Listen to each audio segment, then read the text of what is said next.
प्रधानमंत्री नरेंद्र मोदी ने आज छठवीं बार केदारनाथ धाम पहुंचकर बाबा केदार के दर्शन किए। वो यहां 2.5 घंटे से ज्यादा समय तक रहे। इसके बाद वो बद्रीनाथ धाम पहुंचे। प्रधानमंत्री आज उत्तराखंड को 3,400 करोड़ रुपए के कनेक्टिविटी प्रोजेक्ट्स की सौगात दे रहे हैं। सबसे पहले पीएम मोदी ने बद्री विशाल के दर्शन किए और भगवान बद्रीनाथ के मंदिर में दर्शन करने के बाद वो रिवर फ्रंट के विकास कार्यों की प्रगति की समीक्षा कर रहे हैं।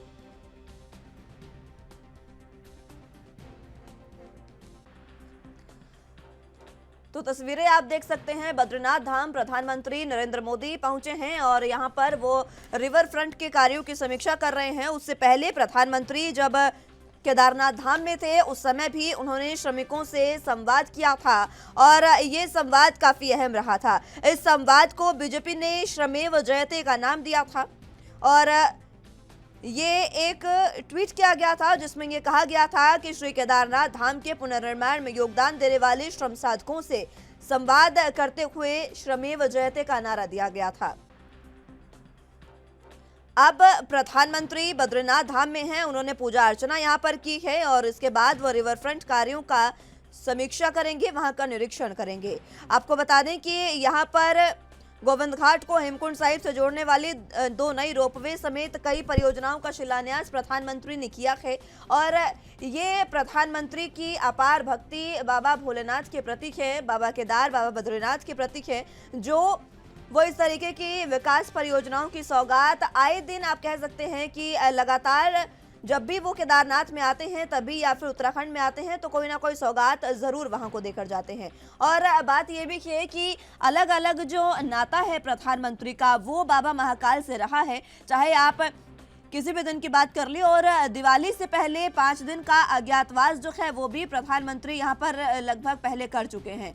मतगणना से 2019 में जब मतगणना चल रही थी उससे पहले जो रुद्र गुफा है वहां पर भी प्रधानमंत्री ने ध्यान किया था।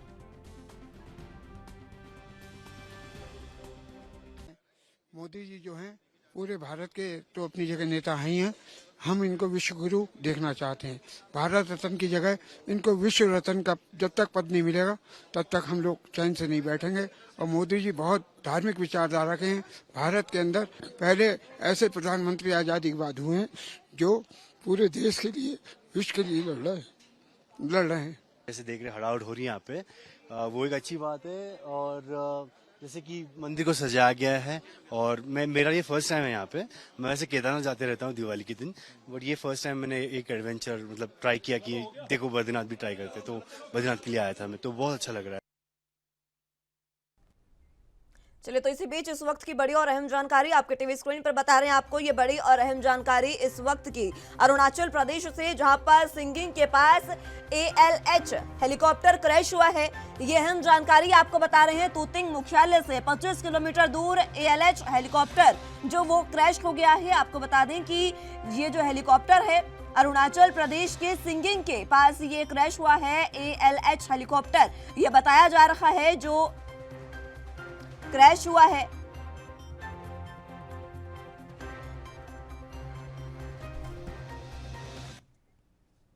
चलिए, तो बात एक बार फिर से प्रधानमंत्री नरेंद्र मोदी की करते हैं जो आज केदारनाथ से बद्री विशाल तक की अपनी यात्रा पर हैं। ये यात्रा उनकी काफी अहम है और इस यात्रा में प्रधानमंत्री नरेंद्र मोदी जो है वो अलग अलग विकास कार्यों की सौगात दे रहे हैं। उत्तराखंड से प्रधानमंत्री नरेंद्र मोदी का जो नाता है वो काफी अहम है और ये नाता लगातार आपको बता रहे हैं, क्योंकि जिस तरीके से प्रधानमंत्री नरेंद्र मोदी हिमालय में अपना जो जीवन है वो कुछ क्षण जो है अपने जीवन के वो बिता चुके हैं। यही वजह है कि उनका पर्वतों से और बाबा महाकाल से उनका काफी गहरा नाता है।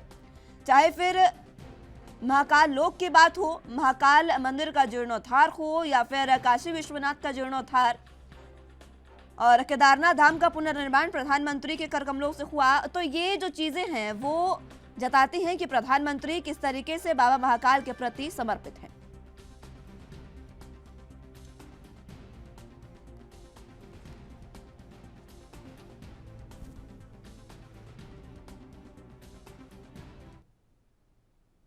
इसी पर चर्चा करने के लिए हमारे साथ राजनीतिक विश्लेषक सर्वेश्वर पाठक जी मौजूद हैं। बहुत स्वागत है पाठक साहब आपका एनबी न्यूज पर। सबसे पहले मैं जानना चाहूंगी आपसे, क्योंकि बाबा महाकाल की नगरी में जब पहले बाबा महाकाल लोक का अभी अभी जो एक उद्घाटन प्रधानमंत्री ने किया, उसके बाद अब वो उत्तराखंड पहुंचे हैं और जिस तरीके से उनका जो पहले पुराना नाता रहा है, छठी बार वो आज उत्तराखंड पहुंचे हैं, किस तरीके से आप देख रहे हैं? देखिए मुस्कान जी, ये तो प्रधानमंत्री जी की एक आस्था और सनातन धर्म के प्रति जो है लगाव, और जो भारत की बेसिकली सबसे बड़ी बात जो है वो भारत की संस्कृति के लिए जी रहे हैं। भारत की संस्कृति जो विलुप्त तो नहीं कहिए, लेकिन जो धूमिल हो रही थी, जैसे आपने महाकाल का आपने एग्जांपल दिया, देखिए वहां पे बहुत इंक्रोचमेंट हो गया था। जो भक्त लोग जाते थे उनके खड़े होने तक की भी जगह नहीं होती थी सावन और इस महीने में। उसी तरह बाबा विश्वनाथ का जो धाम था, वहां पे आप देखते तंग गलियां, फिर वो विश्वनाथ कॉरिडोर बनाया गया। तो ये भारत की जो पौराणिक कल्चर है, परंपरा है, उसको जागृत किया जा रहा है। और आज बाबा केदार के पास हैं तो वो पहली बार कोई नहीं गए हैं, कितनी बार गए हैं। जब से प्रधानमंत्री बने हैं और जब वो गुजरात के मुख्यमंत्री भी थे तब भी जाया करते थे, लेकिन एक प्रधानमंत्री के तौर पे जा रहे हैं तो उनका एक अलग बात होता है। अब देखिए जब वहां पे बाढ़ आई थी और जो विभीषिका आई थी, तब से वो अपने देख रेख में वहां का जो निर्माण कार्य है, पुनर्निर्माण कार्य, उस पे भी ध्यान दे रहे हैं। तो ये भी बहुत बड़ी बात है। बिल्कुल, ये भारत का पौराणिक कल्चर है, संस्कृति जो है, उस धरोहर को हम संयोज कर रहे हैं। बिल्कुल, जो आज छठी बार प्रधानमंत्री पहुंचे हैं, प्रधानमंत्री बनने के बाद नरेंद्र मोदी छठी बार आज बाबा केदार के धाम में पहुंचे हैं, और ये उनका नाता जताता है किस तरीके से वो यहाँ पर जब भी पहुंचते हैं तो हम देखते हैं कि हमेशा रुद्राभिषेक करना। और एक समय है जब 2019 में जब मतगणना होनी थी, चुनाव के रिजल्ट आने थे, उससे पहले वो वहां पर गुफा में जाकर ध्यान में लीन हुए। वो तमाम चीजें याद आती है जब भी प्रधानमंत्री आते हैं उत्तराखंड में। तो जी हाँ, देखिए वो उनका देखिए धर्म, जो जिस धर्म को मानता है उसमें आस्था रखता है। बिल्कुल। और ऐसा नहीं है कि केवल वो मंदिर ही जाते हैं। देखिए जो हमारा करतारपुर कॉरिडोर का उद्घाटन हुआ, हमारे मोदी जी वहां भी गए। सिख धर्म के गुरुओं के प्रति उनका लगाव और बाकी के सब धर्म के प्रति। तो ऐसा नहीं है कहा जा सकता, लोग उन पे ये भी कहते हैं कि नहीं भाई, अरे प्रधानमंत्री के पद पे कोई सुशोभित है तो जिसकी जो सनातन संस्कृति है, जो जिस धर्म को मानता है उस धर्म की प्रक्रिया को अपनाता है, चाहे वो चुनाव से पहले जाए, चुनाव के बाद जाए।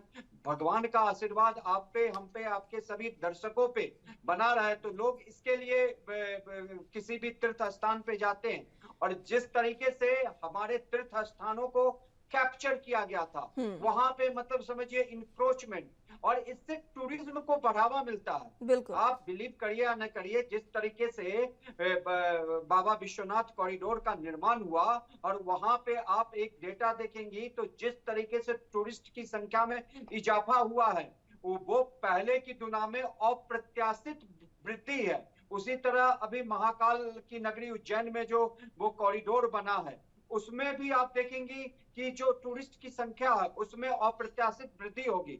और यहाँ पे बद्रीनाथ, केदारनाथ जाने वाले श्रद्धालुओं में भी अप्रत्याशित संख्या में वृद्धि हुई है। पहले क्या बूढ़े लोग जाया करते थे, अब जो यंगस्टर्स हैं, इवन जो टीनेजर्स है, यंगस्टर जो ट्रेवल गाइड में निकलते हैं इधर उधर, वो भी बाबा के वहां पे जा रहे हैं। एक से एक यूट्यूबर्स वीडियो बनाते हैं, गाना गाते हैं। तो ये दिखाता है कि, और इससे क्या होता है कि हमारे यहाँ टूरिज्म को बढ़ावा मिलेगा। बिल्कुल। हमारे जितने तीर्थ स्थल है या जितने भी हमारे पौराणिक धर्म से रिलेटेड जगह है, उसको पहले डेवलप ही नहीं किया गया था उस वे में। अभी देखिए कश्मीर का मैं एक एग्जांपल देता हूँ, वहां पे विकास के कार्य होने हैं तो 75 वर्षों में जितनी टूरिस्ट संख्या थी उसमें अप्रत्याशित वृद्धि हुई है कश्मीर में। उसी तरह जितने भी टूरिस्ट स्पॉट्स है, बोध गया का देख लीजिए, भगवान बुद्ध के भी जगह पे हमारे मोदी जी गए थे, उस वहां पे भी कुछ निर्माण कार्य चलना चाहिए। और वहां पे देखिए बौद्ध कंट्री जो भी मानने वाले, जापान हो गया, कोरिया हो गया, चाइना हो गया, और इन सभी के लिए वहां पे एक अलग व्यवस्था बनानी चाहिए। उससे क्या रेवेन्यू जनरेशन, अनएम्प्लॉयमेंट की जो समस्या है उससे भी मुक्ति मिल सकती है। बिल्कुल। जिस तरीके से अब बात अगर करें वापस से केदारनाथ धाम की, तो जब वहाँ पर एक आपदा आई थी और उसके बाद पूरा आप ये कहिए कि केदारनाथ धाम जो है वो तहस-नहस हो गया था। मात्र एक हमारा मंदिर बचा था, लेकिन बाकी की जो तमाम चीज़ें थी वो पूरे तरीके से क्षतिग्रस्त हुई थी। उन चीज़ों में उस समय प्रधानमंत्री नहीं थे प्रधानमंत्री पद पर, लेकिन पहले से वो एक जी, जी। संकल्प लेकर आए थे कि इसका पुनर्निर्माण हमें करना है। आज तक वो पुनर्निर्माण कार्य चल रहा है, लेकिन अब पहले से भी ज्यादा एक सुसज्जित और काफी ज्यादा सुंदर बना दिया गया है केदारनाथ धाम को। देखिए मुस्कान जी, आपने सही कहा। वो जो विभीषिका आई थी वो बहुत ही बड़ी त्रासदी थी। हम्म। और ये देखिए हमारे जो भगवान शिव है, आराध्य देव है, उनका प्रभाव कहिए या जो भी कहिए, वो मंदिर वहां पे यथावत बना रहा। अगल बगल के एरिया में बहुत भयंकर त्रासदी आई।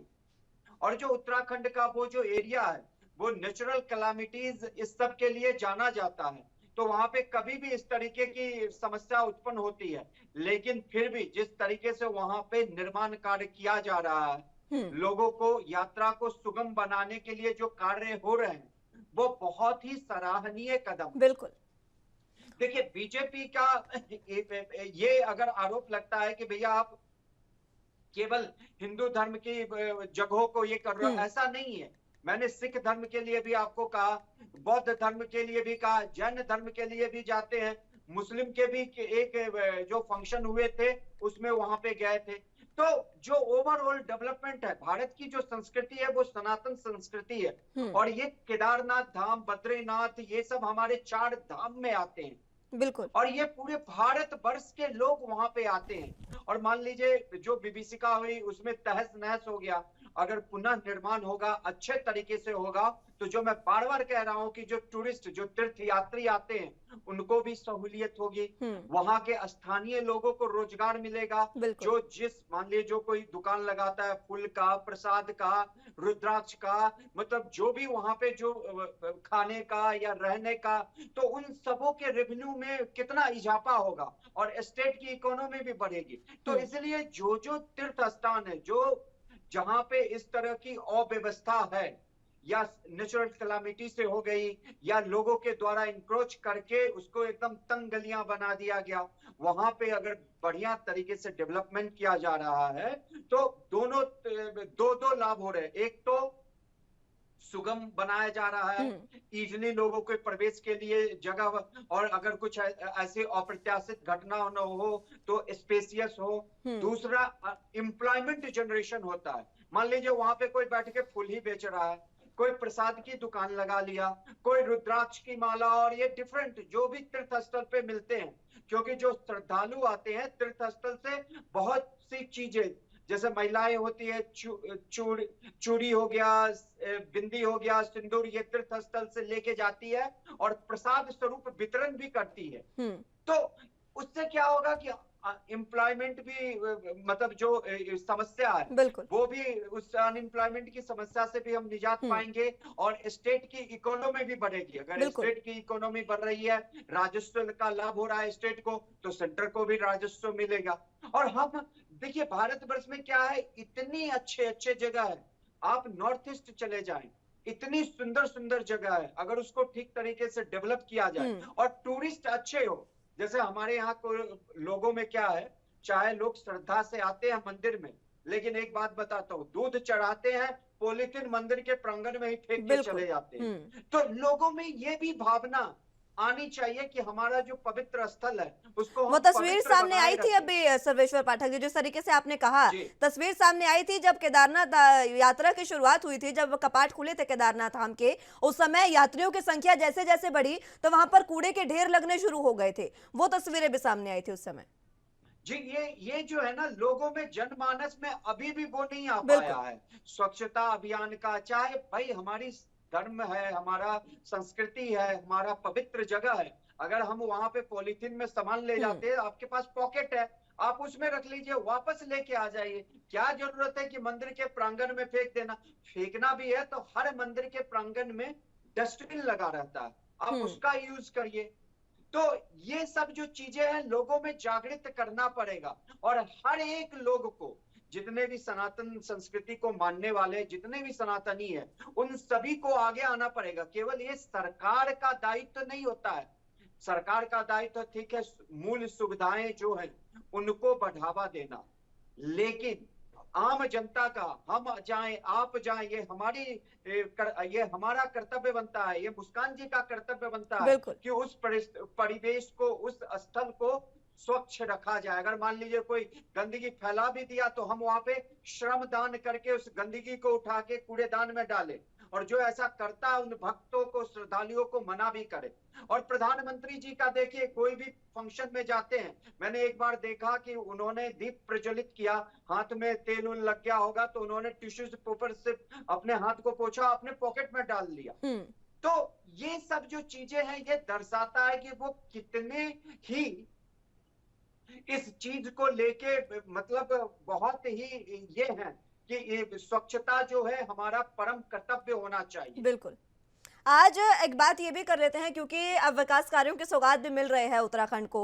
2 रोपवे का शिलान्यास आज प्रधानमंत्री ने किया है। ये जो करोड़ों की लागत से बने रोपवे है, ये काफी ज्यादा सुगम कर देंगे यात्रा को। यानी कि सिर्फ पुनर्निर्माण केदारनाथ धाम का, बद्रीनाथ धाम का नहीं किया जा रहा है, उनका सौंदर्यीकरण नहीं किया जा रहा। जो यात्री आ रहे हैं, जो पर्यटक आ रहे हैं, उनको भी सुविधा देने की कोशिश है पीएम की। जी हाँ, मुस्कान जी देखिए, रोपवे का जैसे आपका हरिद्वार में भी है, ऋषिकेश में है, उसके बाद आपका शायद वैष्णो देवी में भी है। वहां पे मान लीजिए हम आप जैसे यंग लोग हैं पैदल जा सकते हैं, लेकिन जो वृद्ध हैं, चाहे जो ये है विकलांग है, उनके लिए रोपवे से सुगम बनाया जा रहा है। तो ये बहुत ही अच्छी बात है। अगर ऐसे जो सौंदर्यीकरण का हो या जो टूरिस्ट के लिए अच्छे सुविधाएं हो, मान लीजिए वहां पे अच्छे होटलें हो गए, जगह जगह टॉयलेट का प्रबंध हो, तो जो महिलाएं भी यात्री, तीर्थ यात्री चलती है या पुरुष, सब वहां पे उस टॉयलेट का यूज करें, क्योंकि उसकी बहुत ही नितांत जरूरत होती है। तो ये सब जो चीजें हैं ये बेसिक है, मतलब एक मूलभूत चीजें हैं जो हर तीर्थ स्थल पे होना चाहिए। और रोपवे का उद्घाटन जो हो रहा है, देखिए बीजेपी शुरू से कह रही है कि हमारी डबल इंजन की सरकार है और वो विकास के कार्य करती रहेगी। तो 5 साल का फिर से मिला है उत्तराखंड में बीजेपी को, और जितने भी उत्तराखंड में तीर्थ स्थल है, अगर उसको बढ़िया से डेवलप करके कर दिया जाए तो आप देखेंगे टूरिस्ट जो तीर्थयात्री आते हैं, उससे जो धन का लाभ होगा सरकार को, वो अप्रत्याशित होगा। बिल्कुल। एक सवाल मेरा ये भी है सर्वेश्वर पाठक जी आपसे, हालांकि मुद्दे से हटकर होगा, लेकिन प्रधानमंत्री की हर बार के जो वेशभूषा है वो हमेशा ये रहती है कि वो एक अलग संदेश देती है। इस बार हिमाचल की वेशभूषा वो धारण करके आए हैं, चोला डोरा जिसे कहा जाता है, और ये हिमाचल की एक महिला ने खुद अपने हाथों से बनाकर उनको गिफ्ट की है। क्या संदेश पहाड़ को जा रहा है चुनावी? देखिए, अब अंदाज कुछ भी लगाया जा सकता है। हमारे प्रधानमंत्री जी की वेशभूषा और होनी भी चाहिए। देश के उस सर्वोच्च पद पे कोई बैठा हो तो उनकी वेशभूषा जो होती है वो अच्छी ही होनी चाहिए।